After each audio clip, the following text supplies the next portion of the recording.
នេះជាម្ហូបបែបស្រុកស្រែប៉ុន្តែមានរសជាតិឈ្ងុយឆ្ងាញ់សួស្តីទាំងអស់គ្នាត្រឡប់មកជួបគ្នាជាថ្មីម្ដងទៀតហើយណាថ្ងៃនេះចង់នាំអ្នកទាំងអស់គ្នាទៅមើលគ្រួសារខ្ញុំធ្វើម្ហូបប្រហុកចំហុយពងទាសាច់ជ្រូកចង់ដឹងថាគាត់ធ្វើយ៉ាងណានោះអញ្ចឹងយើងទៅមើលទាំងអស់គ្នាតែម្ដងឥឡូវចូលដល់របៀបធ្វើហើយដំបូងគឺយើងដាក់ច្រាំសាច់ជ្រូក3ជាន់ពេលចិញ្ច្រាំសាច់ជ្រូកហើយយើងដាក់ប្រហុកចូលចិញ្ច្រាំជាមួយគ្នាវីដេអូហ្នឹងគឺខ្ញុំថតយូរហើយតាំងពីកាលទំនេរថ្ងៃបោះឆ្នោតមើលតែម្រាមដៃគាត់ទៅដឹងហើយប្រហុកដែលយើងយកមកធ្វើហ្នឹងគួរតែប្រើប្រហុកសាច់ល្អជាងប្រហុកឆ្អឹងហើយសាច់ជ្រូកមិនចាំបាច់ចិញ្ច្រាំម៉ត់ពេកទេចិញ្ច្រាំល្មមបានហើយនៅពេលដែលយើងចិញ្ច្រាំហើយហ្នឹងយើងដួសទុកមួយឡែកសិនណាបន្ទាប់មកយើងមកគោះពងទាចំនួន6គ្រាប់ហើយដាក់សាច់ជ្រូកចិញ្ច្រាំជាមួយប្រហុកអំបាញ់មិញហើយយើងវាយពងទានិងសាច់ជ្រូកហ្នឹងចូលគ្នាឲ្យបានសព្វទៅ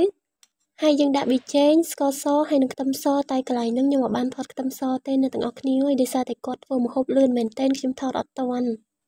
ឥឡូវយើងបានច្បល់វារួចរាល់ហើយណាហើយបើចេះញ៉ាំហឹរក៏អាចដាក់ម្ទេសពីរគ្រាប់ទៅបើមិនចេះញ៉ាំមិនចាំបាច់ដាក់ទេ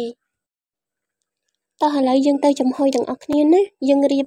ស្នៀតពោតហើយនឹងត្រប់ស្រួយនៅខាងក្រោមហើយដាក់ននងនៅខាងគៀន